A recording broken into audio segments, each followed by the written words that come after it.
Hey, how are you guys? Almost done with chapter 11. So now we have part 3 and we're going to talk about the gram-positive bacteria. So just to recap, what is gram-positive? Remember, they have a different cell wall than the gram-negative bacteria. So what is in the gram-positive bacteria cell wall? After the plasma membrane, you have the cell wall. What is the cell wall? Thick, multi-layered peptidoglycan, which is different from the gram-negative. It has a thin layer of peptidoglycan and an outer membrane. What else do we find in the gram-positive bacteria? Remember the lipoteichoic acid and the teichoic acid, which are molecules that are aligned vertically while the peptidoglycan is horizontal, and those molecules are going to are negatively charged, and they're going to attract positive molecules like in a flow to the cell. The gram-positive bacteria can be divided into two groups, which are actually three: the firmicutes, the tannericutes, and the actinobacteria. The main difference between these groups, well, tannericutes, we're going to see there's only one bacterium that we're going to talk about, which is the mycoplasma, and it has something super clear, which is lack of cell wall.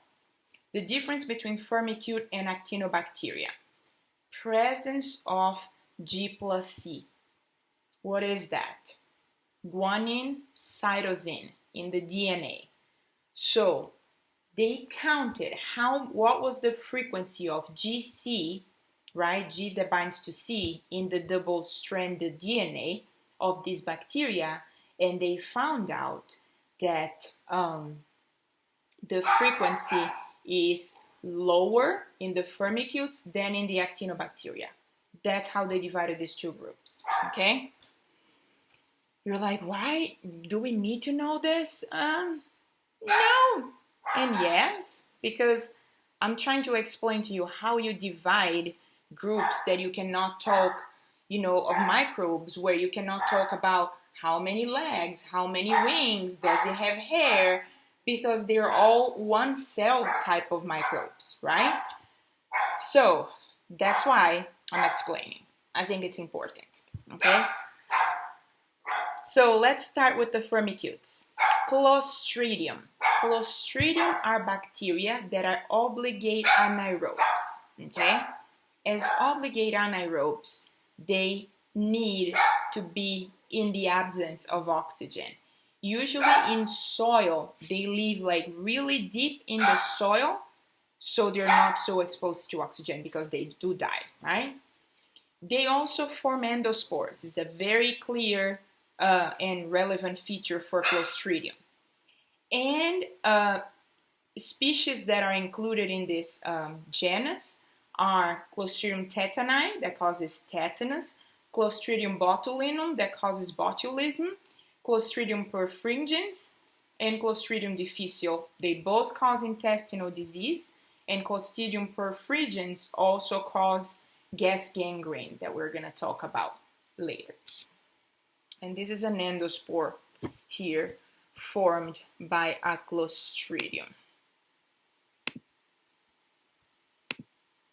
Bacillus, super present in soil. Bacillus is a genus. Doesn't mean every cell that is bacillus or rod-shaped is from the Bacillus group.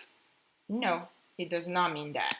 You can have cells that are rod-shaped but are not in the Bacillus genus. Does it make sense? But of course, every Bacillus from the Bacillus genus is going to be rod-shaped.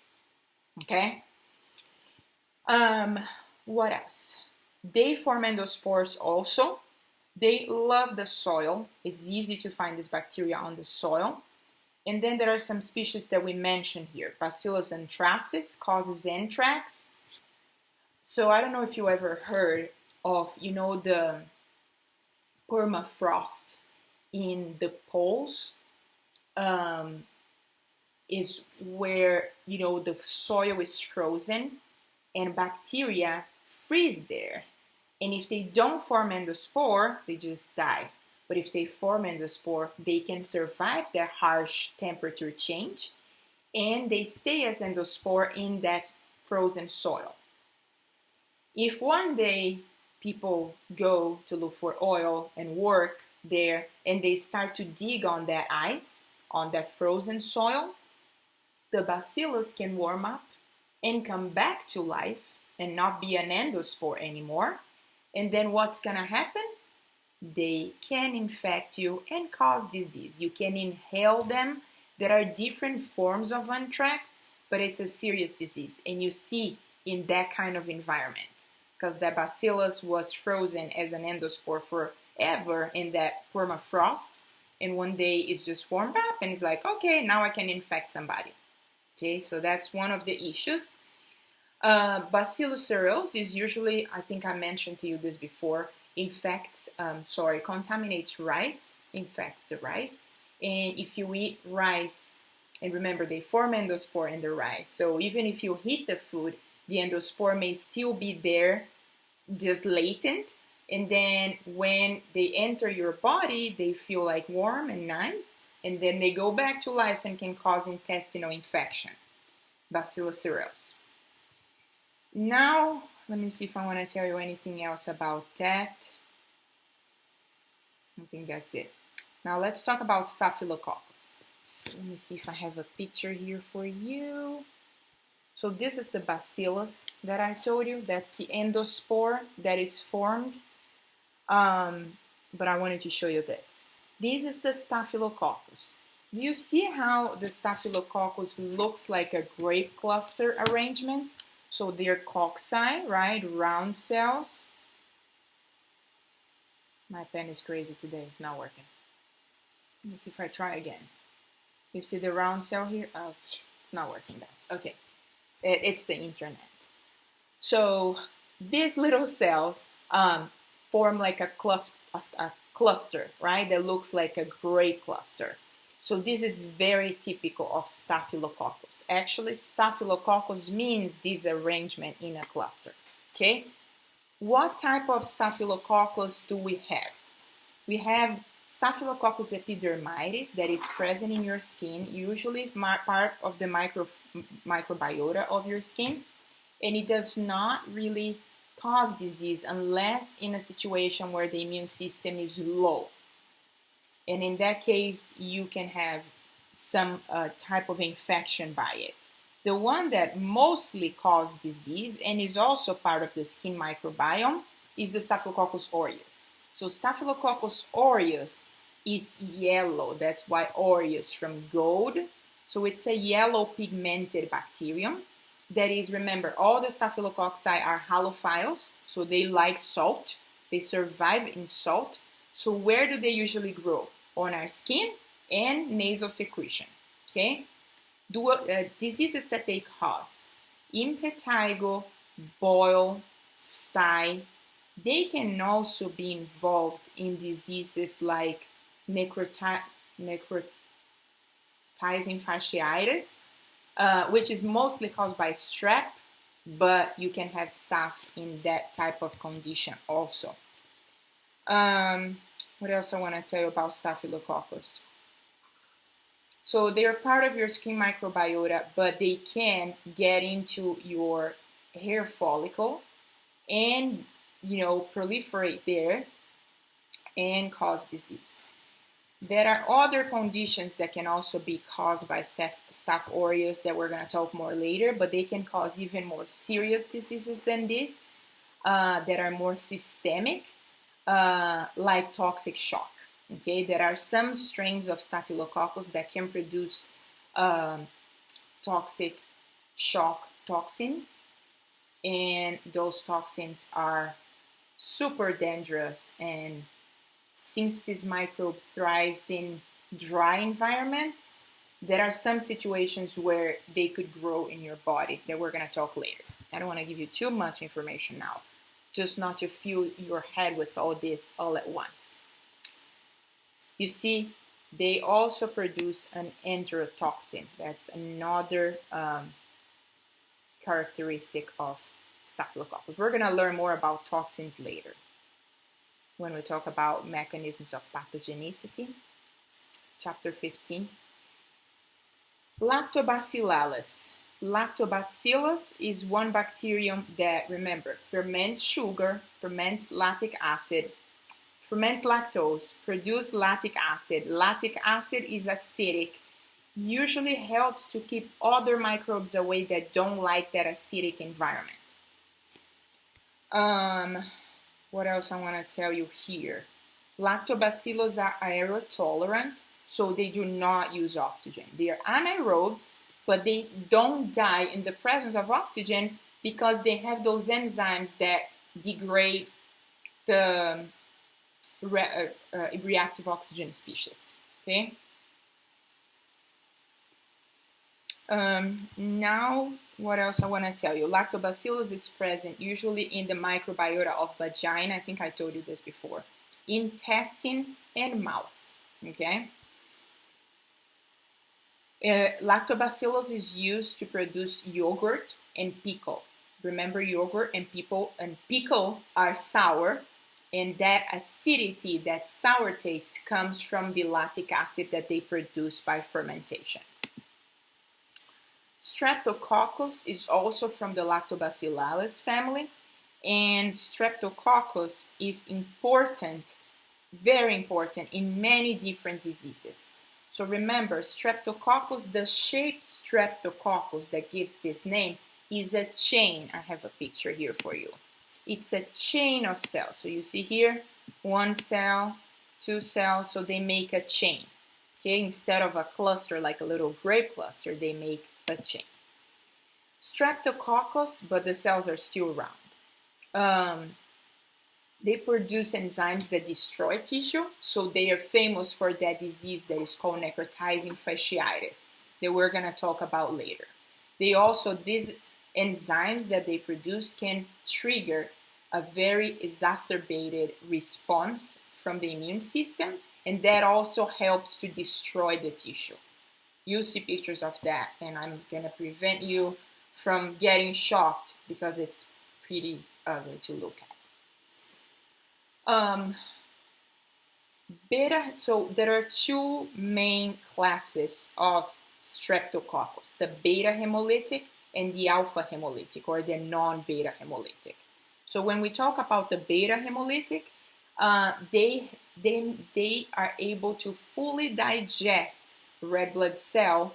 So when you grow them in blood agar, what happens? They form that transparent halo around the growth because they degrade their blood and the agar becomes like a transparent gel. Okay?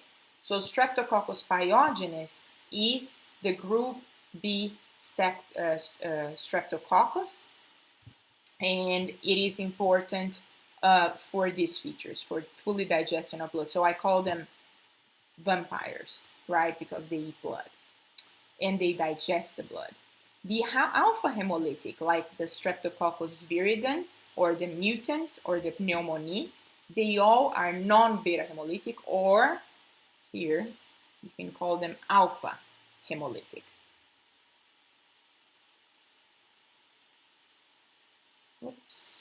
Hemolytic. That says alpha hemolytic. And the alpha hemolytic Streptococcus are important. For example, strep viridans and strep mutants cause dental caries or cavities, right?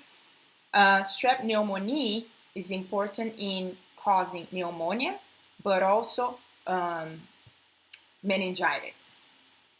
So they do a partial digestion of the red blood cells. So when you look at them growing in a blood agar, you see kind of like a beige, greenish halo around the growth, but not that transparent halo that you can see through like you see in the beta. Okay? So that's the main difference between the two, partial digestion. The hemoglobin here is only broken down to biliverdin, which is kind of green. That's why the growth looks green. Okay? If you don't remember this from ANP2, go back and look at hemoglobin degradation, and you're going to see that it turns green because of biliverdin, and then it turns brown because of stercobilin, which is the color of our poop. Enterococcus. Remember I told you Enterococcus has a history of becoming resistant to vancomycin, which is a very strong antibiotic. So they're really common in causing nosocomial infections. They are found in the intestinal tract, but again, they can cause an infection and disease in immunocompromised patients. They usually infect wounds and cause urinary tract infection. Listeria is the last firmicute that we're going to talk about. Listeria can contaminate food. They are aerotolerant too, and they survive inside phagocytes. They actually have a trick to jump from one phagocyte to the next by making the phagocyte emit pseudopods, and then they use that pseudopods to jump like a bridge, to jump from one phagocyte to the next. I'll show you a picture of that when we talk more about Listeria, which we will in the digestive system. I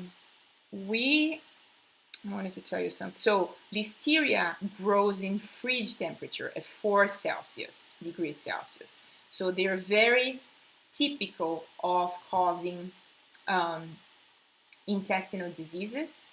And you can prevent, but just putting the food in the fridge. That does not prevent Listeria to grow.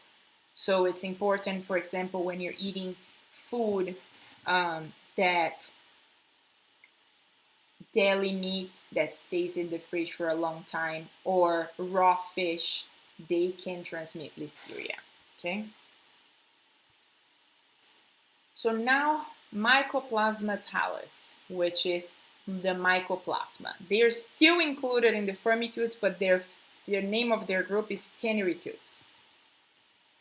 Mycoplasma does not have a cell wall. So how can they protect the bacterial cell without a cell wall? Remember, they don't have a skin.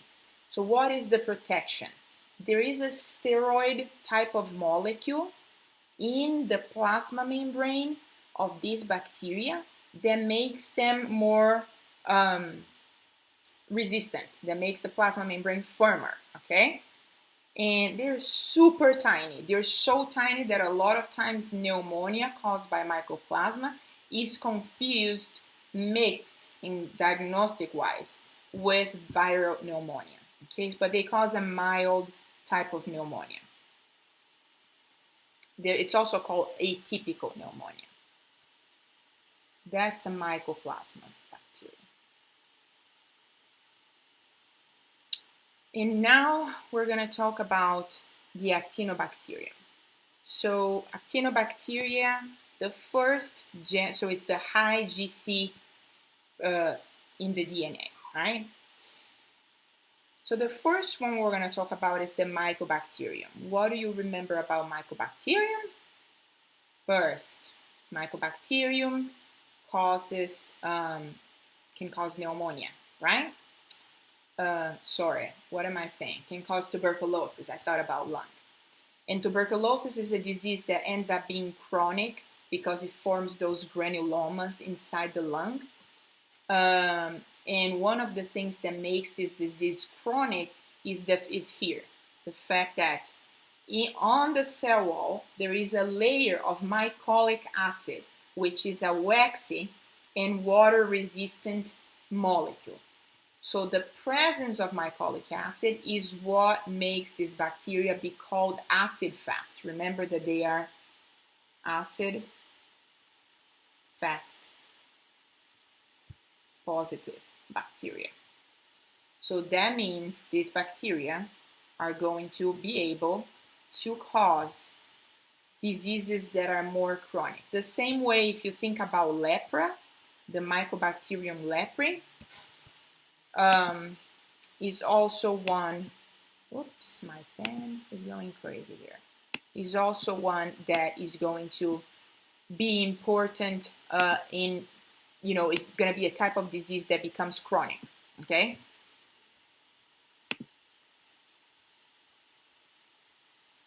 Another actinobacterium, Corynebacterium. Corynebacterium diphtheriae causes diphtheria, which is a disease that affects your throat. It's kind of throwaway, but it's more serious, and it can become systemic. Through the lesions in the throat, the bacteria goes to the bloodstream, okay? Propionibacterium, acne. Remember, they cause acne, and part of the reason why they cause acne is the formation of propionic acid, which it forms inside the pores, inside your hair follicles, and causes inflammation. This propionic acid, surprisingly, is also important in cheese industry. So there are some cheeses like Swiss cheese that is formed by propionibacterium because of the production of this propionic acid by fermentation, right?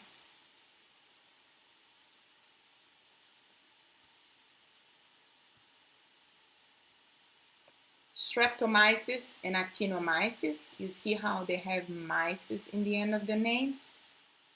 So these bacteria they look very similar to fungi. The streptomyces produces most of our antibiotics, so they're super important in the industry of antibiotics. And the actinomyces can form filaments in mouth and throat and cause a disease that is called actinomycosis. You see, it's a bacteria, but the name of the disease is mycosis, which is typically a name of fungal diseases.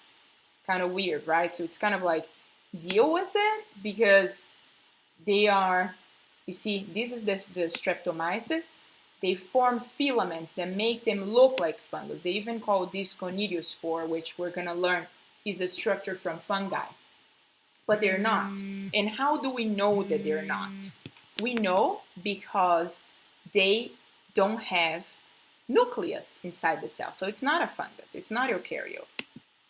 So what's the difference between fungi that is eukaryote and bacteria that are prokaryote? One of them is the absence of organelle and nuclei. So if you look at a cell of streptomyces or actinomyces under the microscope, you're not going to see a nucleus. So even though they look like fungi, they're not. Okay?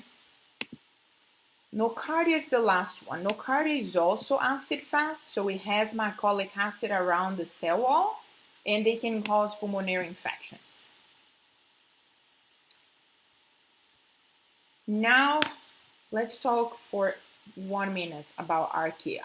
Archaea are different from bacteria because they do not have peptidoglycan in their cell wall. What they actually have is a molecule that is similar to peptidoglycan that is called pseudoneurine.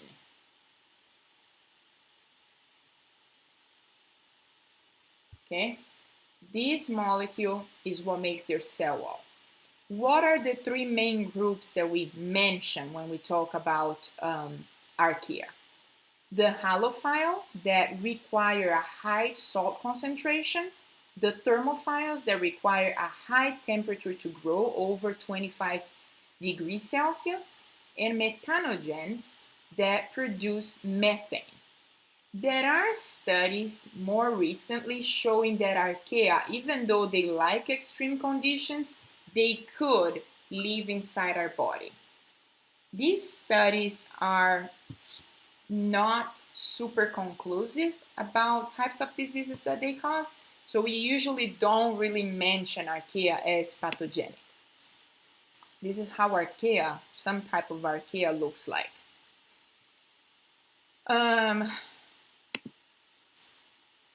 So microbes are very diverse, and I want to end this lecture, this long lecture, explaining to you why this lecture is so long.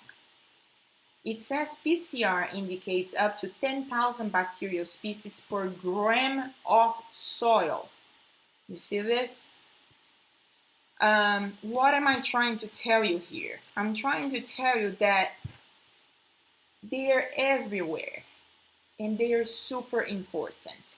You know what's the number of prokaryotes, like in general, adding bacteria and archaea together, but mostly bacteria? you have 6 times 10 to the 31st prokaryote species.